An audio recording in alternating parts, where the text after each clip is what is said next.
to Conversations with Charlie Lutes. On this program, we've dealt many times with the subject of enlightenment, growing towards higher states of consciousness.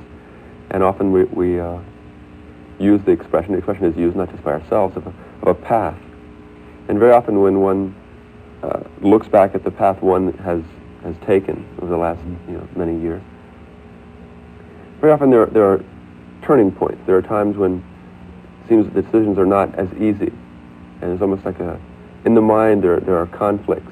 There's an easy way and a hard way, and you don't know if the easy way is nature showing you the smooth way to go, or whether the hard way is a test being created for you.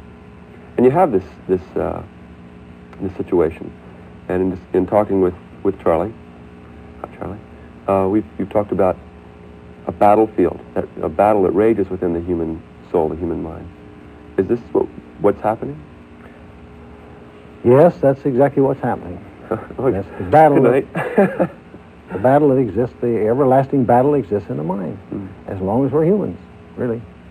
I think we have to start with the fact and realize that total mind is universal mind, divine mind. Now you capsulate that and bring it down into very, very definite confines, you have individual mind. But at some point, some time in growth, in evolution, individual mind must merge with universal mind. But now, we're here in the so-called lesson world, or human world, and there is a constant battle between good and bad, hot and cold, sweet and sour, all these sort of things. We've got opposites. There's opposites. There's a constant battle being waged here, continually. Now, there's one battle which would bind us deeper and tighter into our own physical nature, and there's the other aspect of the mind which would cause us to be released or gain release through a higher expression of the mind. And this is the constant battle that wages back and forth and back and forth. Then, of course, because we are operating in opposites, and because this is a lesson world, we have one lesson right after another. And we have to make these decisions. As you've heard people say, decisions, decisions, decisions, just nothing but decisions, and that's very true. I've heard also that now we have decisions on decisions, and this sort of thing to do. But the main decision is, do we go this path or do we go this way? Now, if we pick a certain path, which we certainly do, and we go that path, then we have constant decisions related to that path. And maybe decisions related to other paths, which would attract us. And we would abandon the path we're on and go on to another path, and we don't know whether we would dead-end ourselves or not. So, I mean, decisions to be made. The constant war that's being waged. Then I guess the greatest war that is being waged in the human mind of a constant nature is the war of good and evil. Whether we would get into things is a great temptation, oftentimes to do things that are not quite beneficial to society, which would be of an evil nature. And then again, to forego this, many people are given opportunities to embezzle, as an example. Well, do they go ahead and do this, or do they ignore this? This is the battle that goes on. There has to be a battle there somewhere, sometime, and they simply succumb to it. Now, ultimately, they're always caught up with. This is the thing. You're always caught up with, sometime, someplace. Now, I know a lot of people will say, well, somebody seems to get away with everything. No matter what they do, they get away with it. Don't worry about that person. Just worry about yourself. That's right. That person isn't getting away with anything. You just think they are. That's part of your battle, part of your decision-making. Yeah. Don't be influenced by that. Obviously, people are always having to make decisions, and very often these decisions seem like little battles or big battles. But when you start thinking in terms of life having a direction, being on a path, aspiring to higher consciousness, then it seems before you knew that, then these battles were just, oh, I had some bad luck, or I had some good luck, or things are going easy for me, or things are not going easy for me. But it almost seems like it's that ignorance is bliss in that regard. You don't give so much weight to each little... Well, ignorance isn't as much bliss as you'd think. Obviously not. But enlightenment is bliss. Right. But very often if you don't know that there's a battle going on and it's important to be victorious, then you just kind of take things as they come. You don't much think about it. Well, yes, you might be oblivious. Right. to the facts of Oblivious life. is bliss. You're just oblivious to it. It's just, I mean, none of this is reaching you is what it amounts to. How much of this is reaching? Well, nothing's reaching me. This happens too, Yeah. you see. And they just stumble along. Those people stumble along through life. Nothing very good seems to happen. And sometimes Same kind of something things go over and over, same lessons over very and over. radically bad does happen to them. And they blame everybody and everything in creation except themselves. And we have to accept responsibility. This is what we have to do. If we realize that we are responsible for what we say, what we think, and what we do, we are responsible. Now, if we understand that responsibility, we're going to be very careful what we say, think, and do, aren't we? Yeah. Because we are responsible for it. Meaning simply, if it hurts someone else, it's going to hurt us. I can see how it might be easy to be watchful and responsible for what you do and what you say. But how do you, watching what you think, sometimes the thoughts are just there before you have much of a chance. I mean, something goes walking what do by. you think? What do you think with? The mind. Yeah. All right. Is not the mind all powerful ultimately? Therefore, would so. the thinking not be just as powerful? Mm-hmm. Sure it is. Yeah, but how do you, sometimes the thoughts are much more elusive than what you can say. You can just kind of bite your tongue and not say silly things, but very often you find yourself thinking silly things without much control. What I'm saying is, ultimately, and in the subtle, Yeah. the thought is just as powerful as is the deed. Just as powerful. Yeah. That's even pointed out in scriptures. I've read that in scriptures. Because it is. Yeah. It just happens to be. Although we don't recognize this. What we say is, well, now, I may be convicted for what I do, or I may be condemned for what I say, but they can't do much about what I think. Well, what you're saying is immediately. Right. You're just leaving out one word. They can't do much immediately. But the deed is done, and the situation is set up that will react on you. How does one purify the thinking? How do you get a hold of your thoughts in order to be responsible for them? You have to think about what you're thinking about, really. Mm. That's what it amounts to. And if a thought comes into mind, example, and you don't want to entertain that thought, think along the lines of being positive, not along the lines of being negative. So here comes a destructive or negative thought, and a negative thought is destructive. So if you entertain that thought, then you give that thought power. Now, if you dismiss that thought from the mind, you just shake it off. It's kind of like shooting a clay pigeon with a shotgun. Down come all the pieces, just like that. I see. It shatters the thought, and the thought just disintegrates. But if you keep mulling this over and thinking about it, then you're giving that thought power.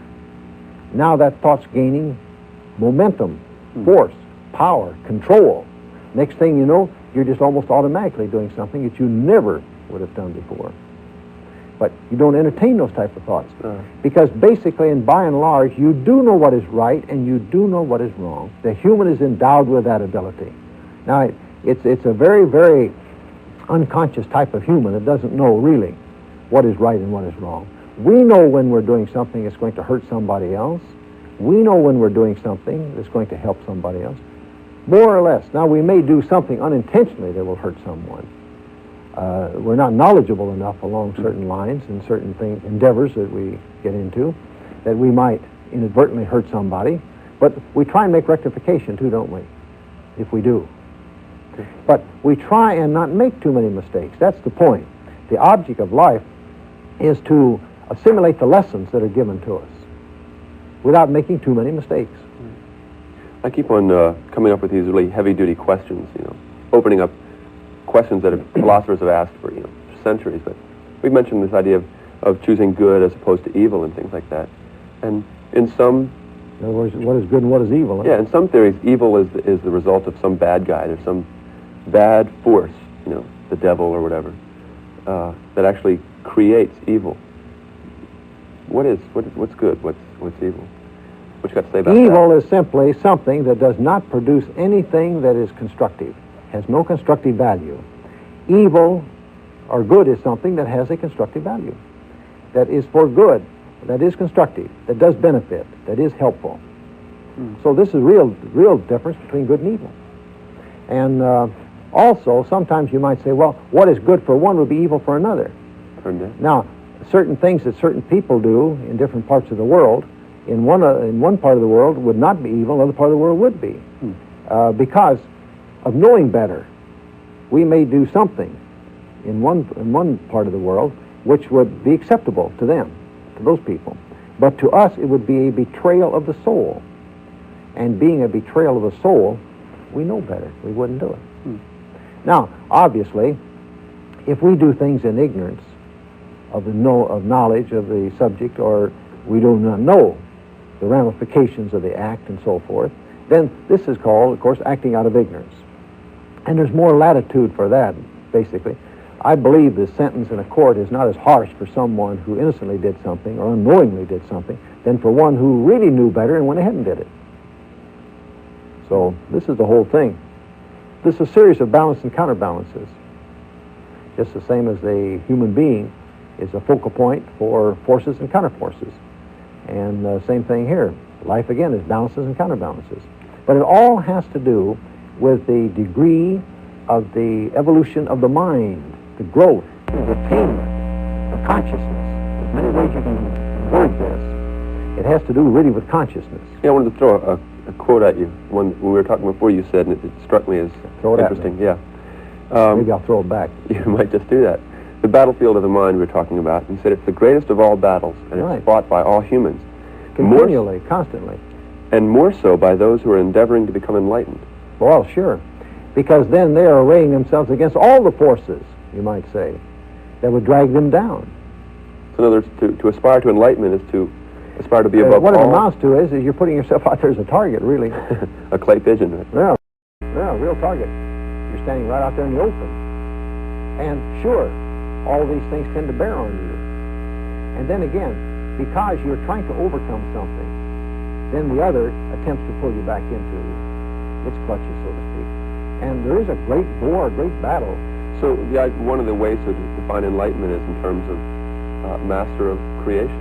Enlightenment is just simply that you're now fully enlightened, full knowledgeable, totally knowledgeable. Of all the aspects of nature. So you essentially have to meet and what it would also overcome say every to be force. enlightened is that you had overcome, that you had mastered the lessons of life. That's what you mastered. Therefore, you're enlightened. So you are setting yourself up to learn every lesson. If you master the lessons of life, you're not enlightened. You're in the darkness about certain things. You're no longer in the darkness. That's enlightenment. Do these lessons just come, or can you choose? I mean, is it the choice? I'm choosing now to aspire to enlightenment.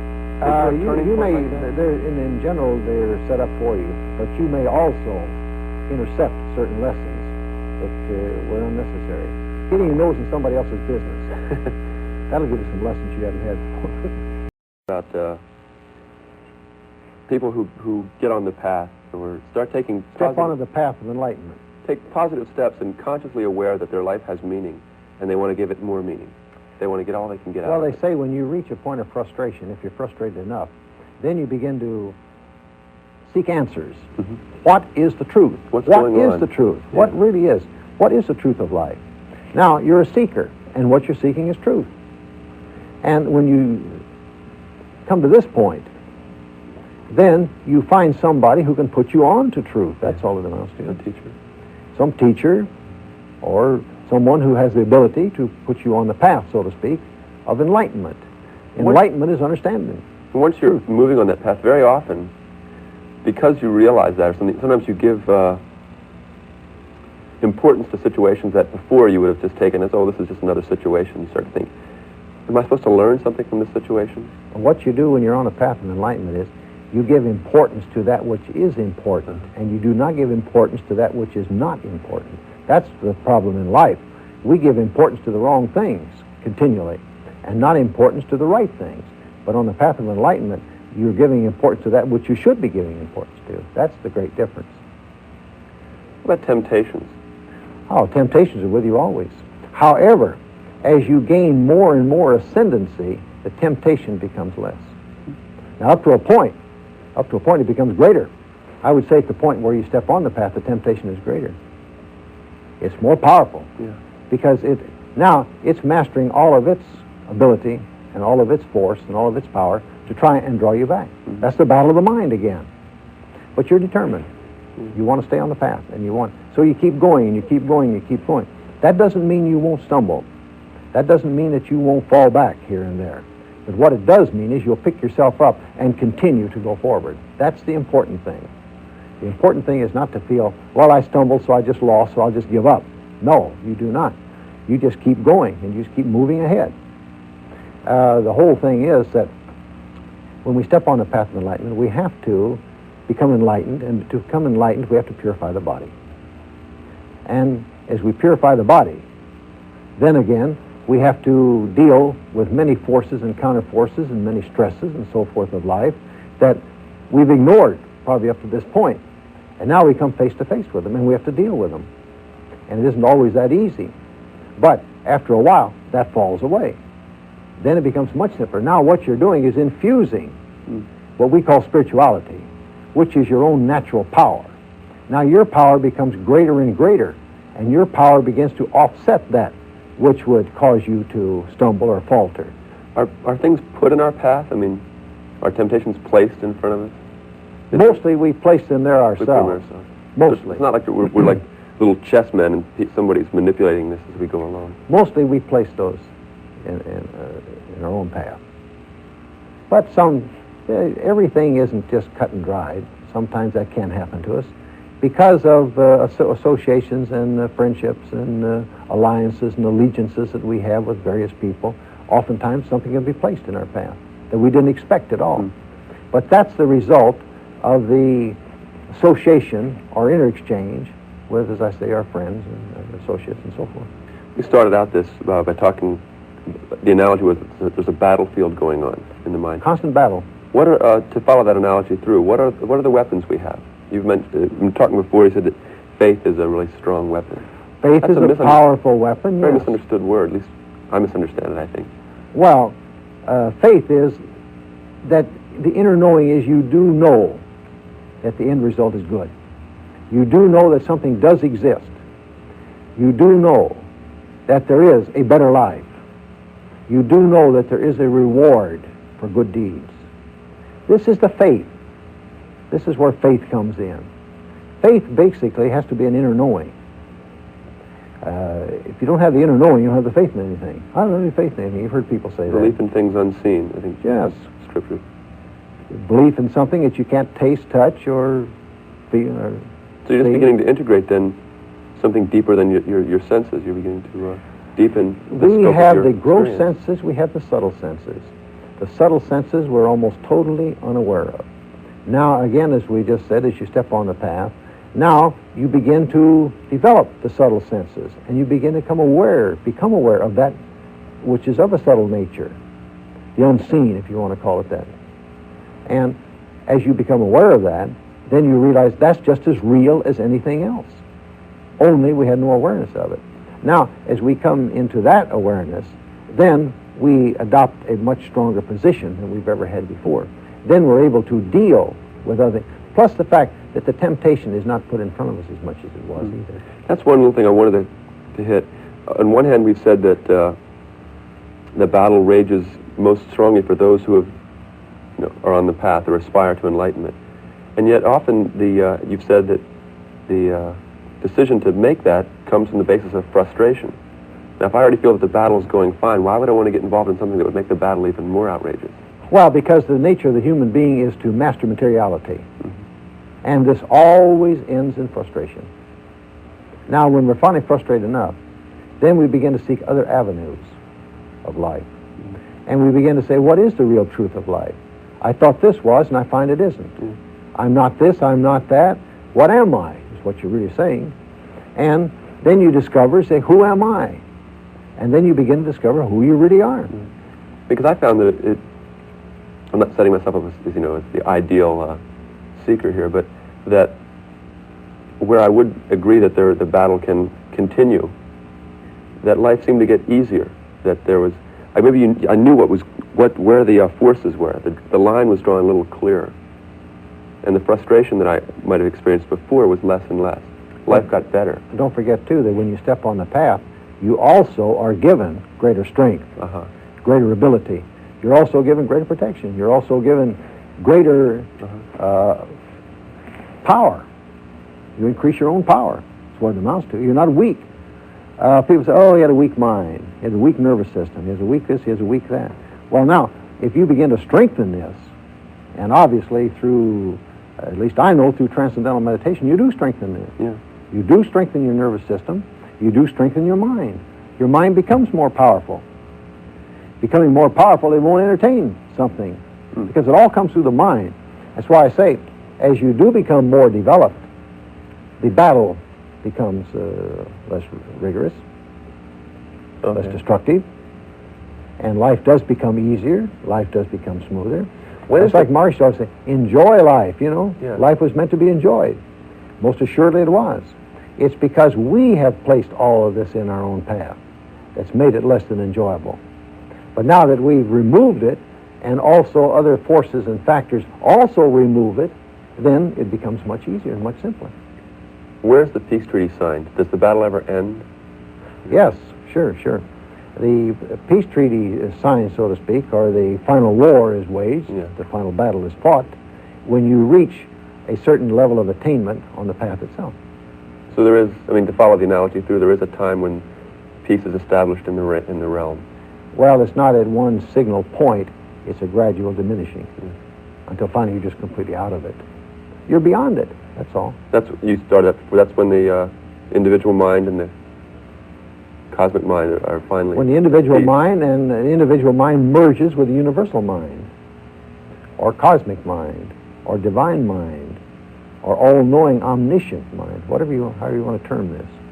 At some point, the human has to merge with that. But up to that point, the human doesn't even have any awareness of it. But little by little, as I say, what we pointed out are the reasons and why and how that you do move on to the path of enlightenment. Can I throw another quote at you here? Sure. What I wanted to understand a little bit more. I hope I got it right. I don't want to misquote you, but it was interesting. If we ask for inner or divine guidance, and we ask with sincerity, right, it will come. We have to go within. True. Going within is a well of inner strength. That's true. That's like a really neat thing to know.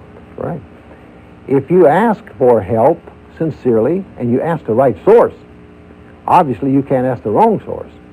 But if you ask correctly, I guess is what it amounts to. If you ask correctly, yes, help will be given. And that's why they say, even so, the power of prayer is enormous, tremendous. But you have to pray correctly. You can't pray to yourself and have a prayer answered, and that's what most people do. They pray to themselves. If you want a prayer answered, and incidentally, if a prayer is addressed correctly and it's constructive, a prayer will be answered. If it's constructive. Obviously, you're not going to pray for something destructive. You can take care of that without prayer. But if you're going to pray for something, and it is constructive, and you pray correctly, that's what's important. What's that formula, or what does that mean? To address a prayer correctly, I mean, what's the zip code that, to address it? Well, that you know the key, in other words, to prayer itself. Everything has its key. Everything has its keynote. If you understand what the key is and what the keynote is, then there's no problem. This is what you get. Where does one find higher that awareness? Where does one find that keynote? Is that actually by stepping on the path? These are things that are given to you to help you. Then, of course, the tools are given to you to work with. The tools that will help you. The tools that will help you overcome. And how many times have you heard this? You must overcome. Yeah. People didn't know what they were overcoming or what it was about. It's overcoming yourself, really. The self that would bind you. The self that would lock you in. Now, when you free yourself from that, then you become your eternal self. And that's what the human is. But you just don't do this by accident. There has to be a motivation there. There has to be a very definite reason. And again, if you're going to pray and pray for a result, have the key to prayer. That's what it really amounts to. And that's, what, some kind of selflessness, or? Basically. Yeah. Basically. Not getting in the way of it. Right, basically. Don't get in the way of the prayer. And another thing, too, people couch prayer in very, very stilted language. When you say prayer, is this something that's available to everyone, or is that strictly a religious practice? It's available to everyone. Many people pray who've never belonged to any religion on this earth. They just pray instinctively. But praying and having a prayer answered certainly is the whole point. Right. And that's what we want. Phew. We've reached the end of time here, Charlie. Well, we could run a little longer on this, I think. Yeah, we could. So stay tuned. No, we do have to go. Talking about the battlefield of mind. Quite a battle. I felt I've learned a lot. At least a little bit. We learned, but we know the battle. You got through to me there. Thanks very much, Charlie. Thank you.